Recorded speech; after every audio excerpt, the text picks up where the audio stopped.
Okay, here's number 2. We want to use 4 subintervals, so I think it's pretty obvious that each subinterval will have a width of 1 in this case, since we're going between 1 and 5. Okay, I just drew in what we call the partitions, and I'm going to figure out what these points are. Now, actually, instead of labeling the graph every single time, if you want, you can always go into your table on the graphing calculator and find these numbers instead. But this first point will be 1, 3, 2, 2 for the vertex, then 3, 3, followed by 4, 6, and 5, 11. All right, we can use that drawing for all 3 of these.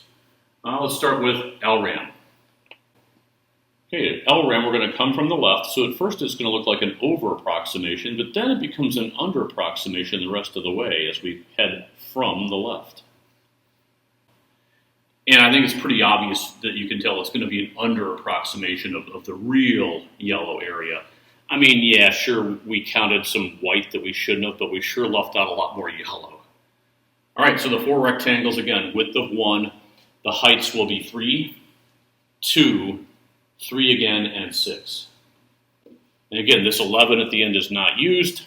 That'll be used once we do RRAM. If you add those all up, it's going to come out to 14 square units. Okay, let's move ahead to RRAM. Again, with RRAM, we're coming from the right. From the right, from the right, from the right. And again, this first rectangle is a slight under approximation, but the other 3 rectangles more than make up for it. So this answer we're going to get is actually going to be too large. It's going to be larger than what the yellow area really is.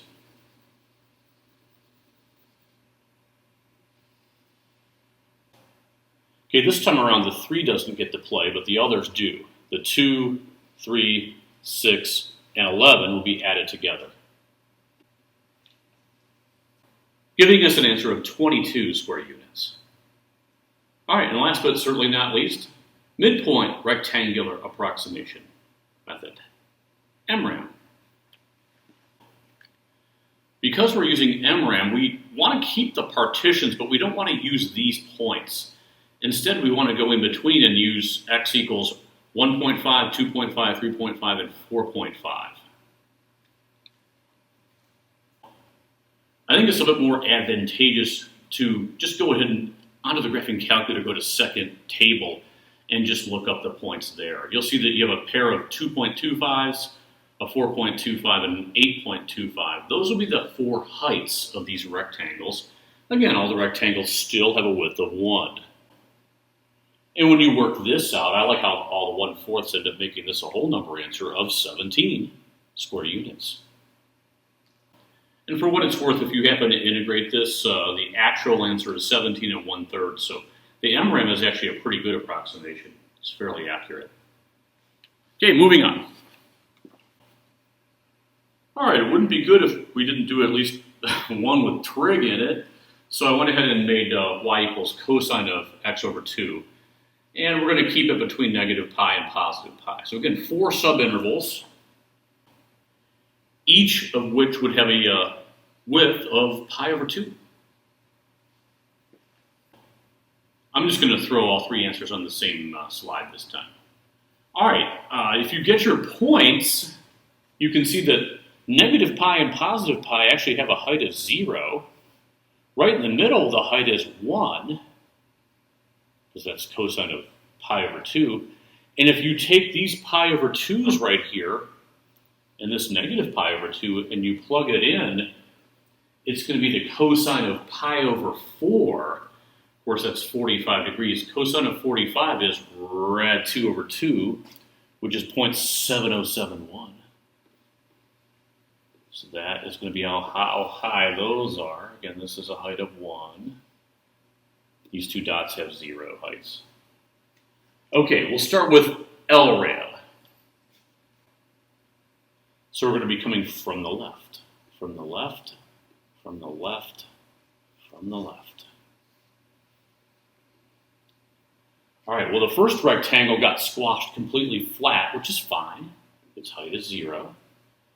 The next one has a height of square root of 2 over 2. Next one has a height of 1. And then we're back down to rad 2 over 2 again. These two guys add up to a full-size rad 2. So LRAM is going to be 1 plus rad 2 times pi over 2, which is going to leave us with 3.792 square units as our final answer for LRAM. 3.792. Okay, RRAM, we're coming from the right, from the right, from the right, from the right. I don't know if you can tell, but we're going to get the exact same 4 values because these two are both rad 2 over 2. The second one has a height of 1. And the last one here is squashed flat for a height of 0. Meaning you're also going to get the exact same answer for RRAM. Now, of course, for MRAM, we're going to have to use the midpoint. And these as well. Let's get this out of the way.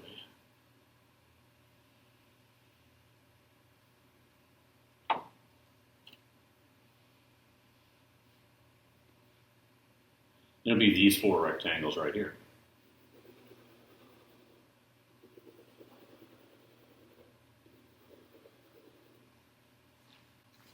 Okay, again, putting in a pi over 4 into here is going to make the cosine of pi over 8. That's no longer an easy golden sheet factoid, if you will. So let me go and just show you the values. The 2 rectangles on the end will both have a height of 0.38268. And the 2 rectangles in the middle will have, each will have a height of 0.92388. When you pop this into your calculator and round off to 3 places, it comes out to right around 4.105. And that's it. By the way, just FYI, the actual area of this comes out to 4, a whole number, which is amazing for trig, but trig's not as terrible as people blame it for, so. Okay, finally, number 4. This was inspired by a College Board problem that I've seen recently, and I made up a similar one of my own. We have a container. It has a height of 10 inches, as you can see from the picture. The area of the horizontal cross-section is given in the table. So right here, the area of this guy at a height of 0 is 42.1 square inches. But up top, as it starts to shrink, the area of that is only 19.5. And it shrinks the whole way. All right, the function A for area is continuous and decreases as you head up, which looks good. We want to use a right Riemann sum, or RRAM, with 3 subintervals, using the data in the table, to approximate the volume of the container, indicate units of measure. All right, this is a lot easier than it sounds. Let's go. All right, the volume is approximately equal to, because again, we're doing an approximation, and we're using RRAM, a right Riemann sum, which means that we aren't going to use the 42.1. That will not be part of the calculation. We will use 3 rectangles, and as always, the area of a rectangle is base times height. 0 and 4 are 4 apart, so that's a width of 4. Going from 4 to 7 is a width of 3. And from 7 to 10, again, is another width of 3. So that's filled in. And then we just have to take the 3 numbers in the chart and put them in the respective parentheses. As long as you can do that without goofing it up, you're in good shape. Okay. I'm going to go ahead and show you the partial sums. This is going to be 142.8. The middle one is 84.9. And 3 times 19.5 is 58.5. Bringing the grand total to 286.2.